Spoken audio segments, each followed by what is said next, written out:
Welcome back. You're watching NewsX. I'm Uday Pratap Singh. We are beginning with, of course, the great news that came in earlier today. The Indian Space Research Organization has successfully placed Aditya L-1, the first space-based Indian observatory to study the sun, into its destination orbit, Lagrange 1.1, which of course is called L-1 point, which is around 1.5 million kilometers from the Earth. According to ISRO officials, a satellite in a halo orbit around the L-1 point has the major advantage of continuously viewing the sun without any occultations or eclipses. This comes as a major push to India's space mission.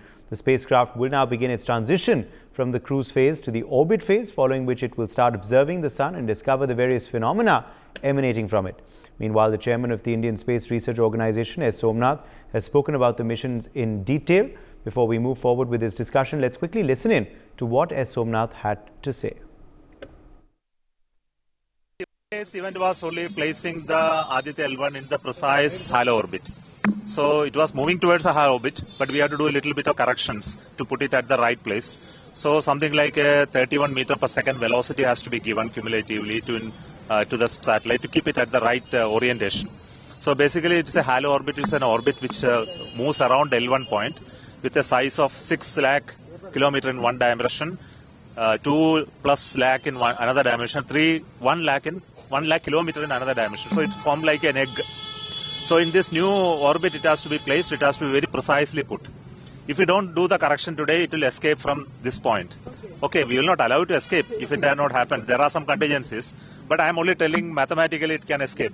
So that has been very precisely done. Ultimately, what we achieved today is exact placement based on our measurement and very correct prediction of the velocity requirement. The computer decided to cut off at the accelerometer based cutoff has happened. So right now it is in our calculation it is in the right place. But we are going to monitor for next few hours to see whether it is at the right place. Then if it is slightly drifted, we may have to do a little bit of correction, and we don't expect that to happen. Joining us at this point is Lieutenant General A.K. Bhatt, Director General, Indian Space Association. We also have Dr. Raju, former ISRO scientist, joining us live. Rashid Khan, ISRO scientist, is also live with us. Dr. Sattabdwa Majumdar, postdoctoral researcher at the Austrian Space Weather Office, also joins the broadcast now. Let me begin with you first, Lieutenant General Bhatt, on your first reaction to this feat achieved by ISRO today.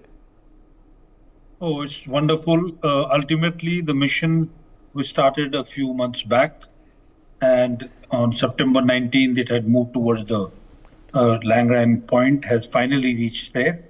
And this solar observatory of India, one of the unique ones, is there in position, ready to observe the sun and carry out all the experiments.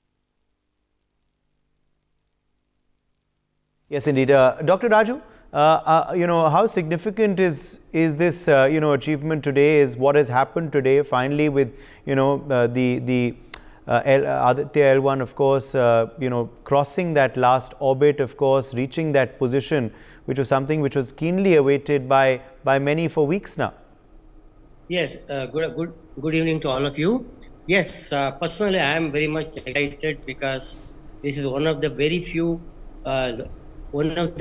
agencies have reached this orbit. Of course, there are a few more like SOHO, Solar, Heliospheric Mission, and mostly for cosmic background radiation measurements. This is a very unique location, and certainly we should study a little bit more on this. Though we have been doing, a lot of countries have done this measurement with respect to sun.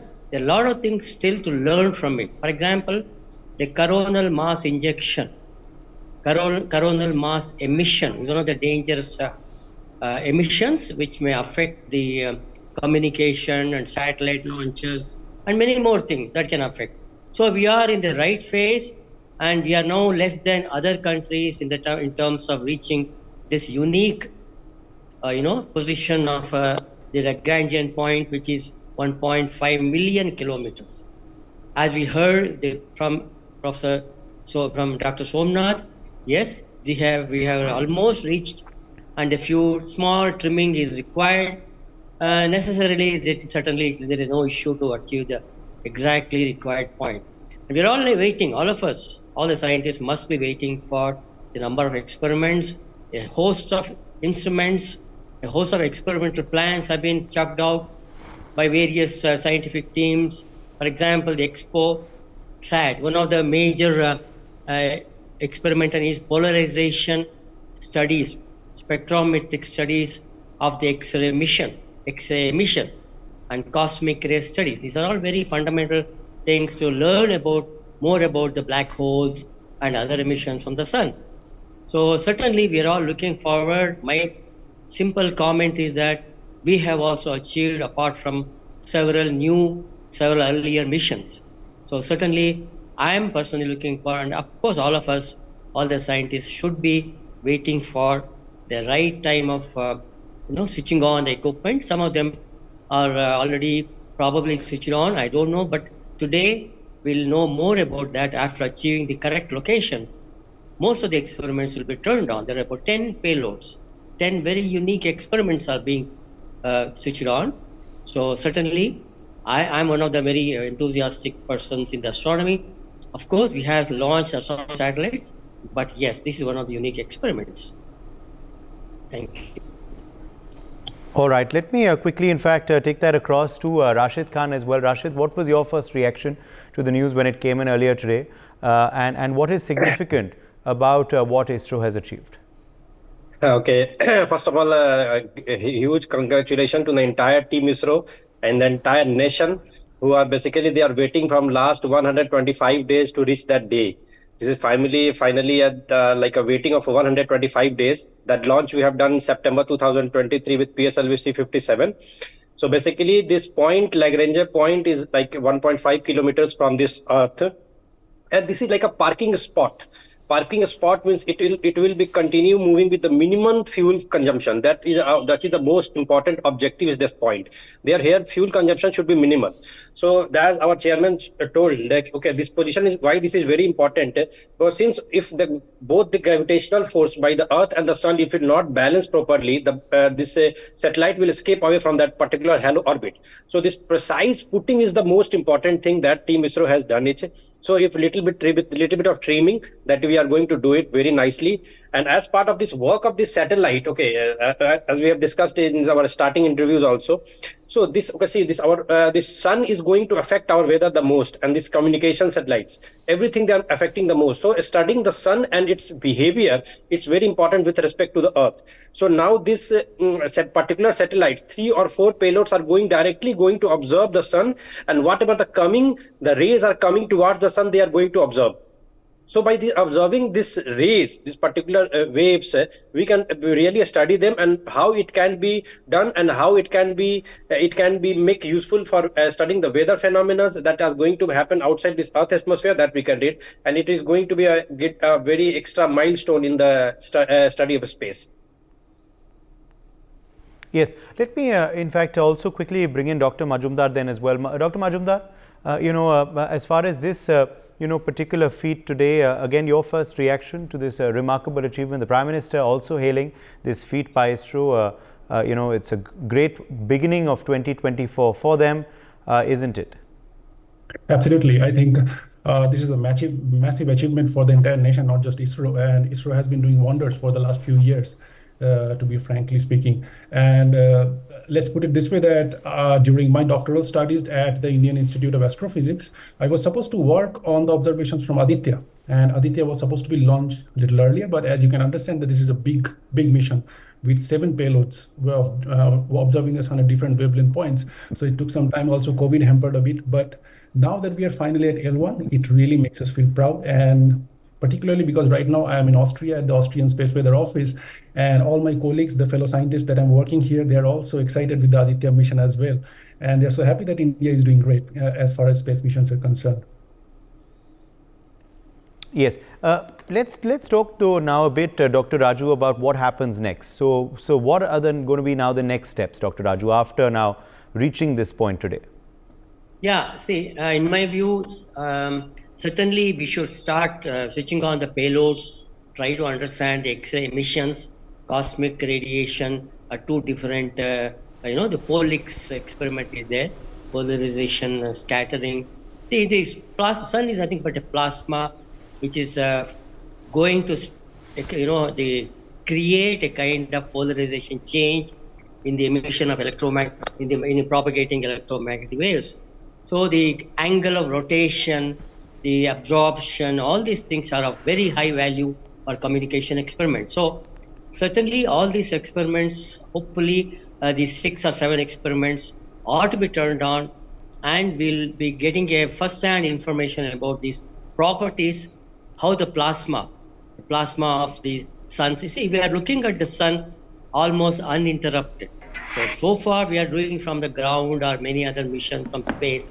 They are mostly interrupted because of the eclipse and other things. But L1 is one. L1, there are 5, of course. I don't have to say more. All of us know that L1, L2, up to L5, 5 Lagrangian points serve a very useful location so that there will be uninterrupted studies. And we should certainly be able to understand better about the properties, the corona, the emission. I said coronal mass emission is, there are some of them which are all dangerous to satellite. You may probably you know we had in 2022, some of the satellites, they were lost. They were lost in the emission due to the bursts, X-ray bursts or solar energy coming with a high intensity. And also they are going to affect the ground station power stations. So we'll have to watch, we'll have to look at, we have to correlate. Any other thing is happening when we have other satellites in space. And this is a very good opportunity to see our observation and the effects of solar emission on the performance of the satellite payloads, satellite system itself. You probably would have heard of what is known as North Atlantic anomaly. It's nothing but a concentration of unwanted, unexpected. It's an anomaly. It's an unexpected concentration, a region of highly charged particles. These are all very dangerous locations, which you take care during launch, during operations, and these kind of things are not fully understood. So we switch on and switch off the satellite whenever we encounter such emissions. So this is a very good opportunity for understanding, especially space group, space team, the payloads, not only payloads, but the satellite itself will get affected during the intense bursts, intense emission of the radiation from the sun. So all of us would be waiting to know how much it can affect us over the complete period of whatever be the lifetime of next several years as planned. We'll give a very quick and very confirmatory data about the dangers as well as any new things we can probably discover, especially from the X-ray and cosmic ray emission point of view. Thank you.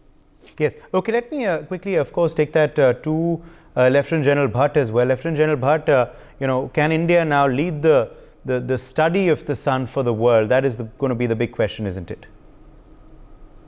No, truly, India is among the very few countries who's studying the sun and from such close and a place, especially Lagrangian point, where you can continuously observe the sun. And like this experiment and this lab and this everything, it's just not for India, but for the entire scientific world, the entire world in space. Because the cosmic rays from the sun or these effects on weather do not only affect Indian satellites or Indian ground stations, but of the whole world. And as you know, as the usage of space is increasing and the number of satellites in space is increasing, especially for communication and now even for remote sensing, there is more and more requirement that we have knowledge of these effects which can harm the satellites or the Earth stations. So it's a great step forward, and I'm very sure ISRO has been with ExpoSat, with this, with the landing of Chandrayaan-3, and missions to Mars. Everything is a contribution to higher exploratory science, and I'm sure ISRO will continue leading in this, not in the complete space world or in the space community. Yes, Dr. Majumdar, let me bring you in here on why again this point, this particular position, this point was chosen? What was special about it? And also, what now we expect next? What is the information you are hoping, you are going to be looking out for from Aditya L-1? Right. So as you have been hearing about it, so one of the main reasons why Aditya was sent to space was to study something called as the CMEs, or the coronal mass ejections.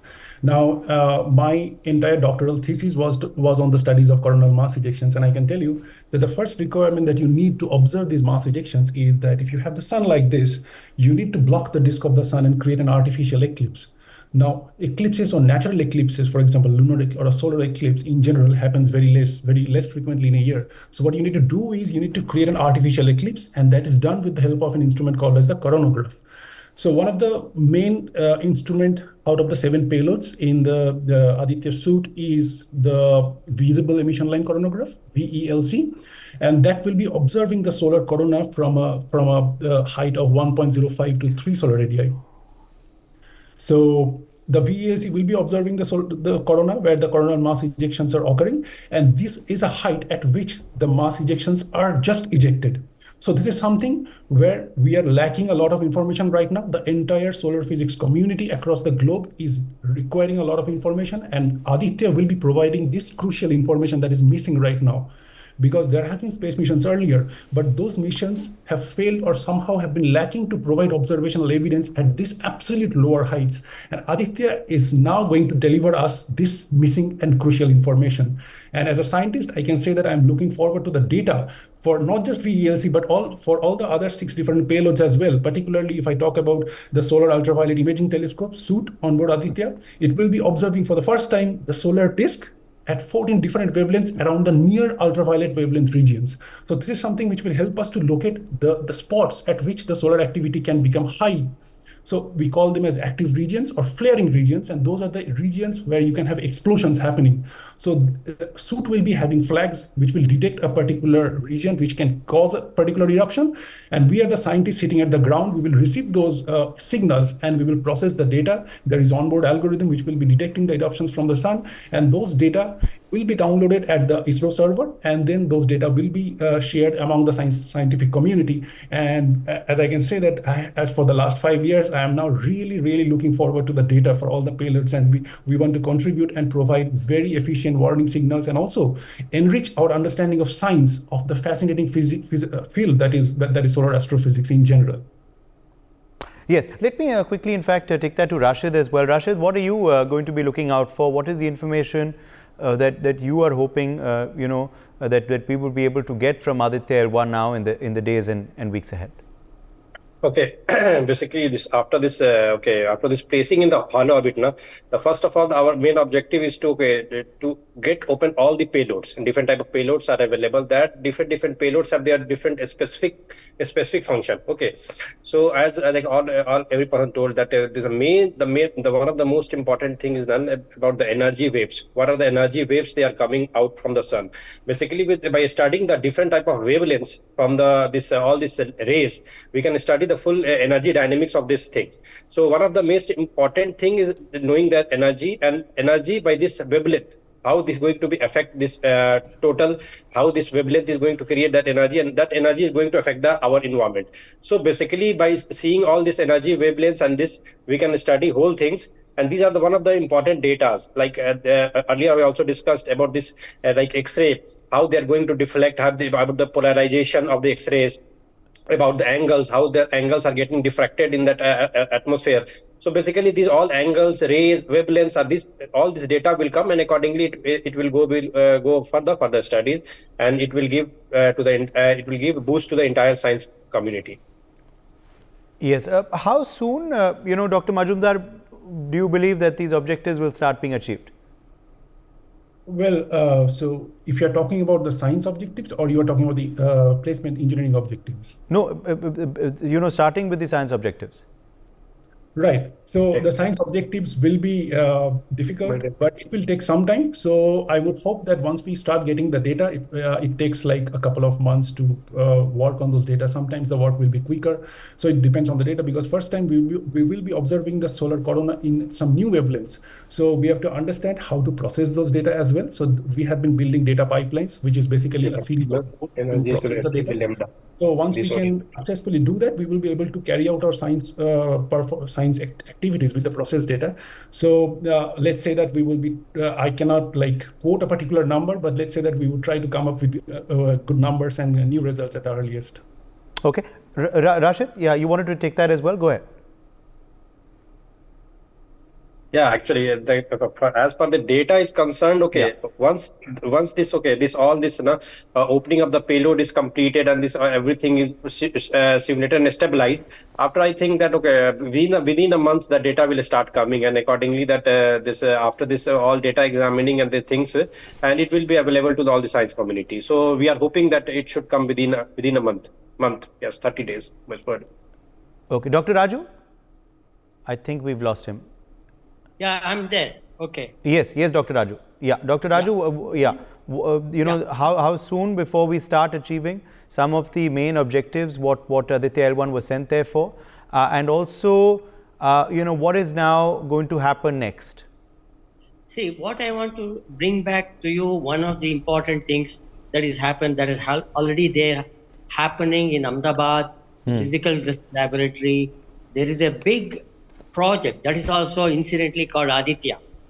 Aditya is creating sun on the ground. So there's a plasma research lab is there, Institute of Plasma Physics, where is a very, very powerful team which is working on the ground-based sun. I should say ground-based sun. Lately, I have not been in touch with that, but I'm sure there would be certainly some ground-based observations which can now be confirmed, verified. I believe some of the experiments the detections done from ground will be enthusiastically looking for it. I hope ISRO certainly give free hand to all the people, principal investigators who will be waiting for, and because there is no cost, I hope ISRO must be able to give us without any charge, because after all, it's a scientific experiment. And I hope, as we heard, it should not be more than a month or so. People will be ready with the data products. Analysis team will be there. Data product generation is to be made, and so I won't expect more than 1 month would be required, because typically the real-time data after correction, there will be some difficulty, should not be rather carried away by some anomaly. So there will be some kind of calibration, some kind of on-the-spot verification before it is known to the scientific community. So I expect typically 15 to 30 days. Thank you.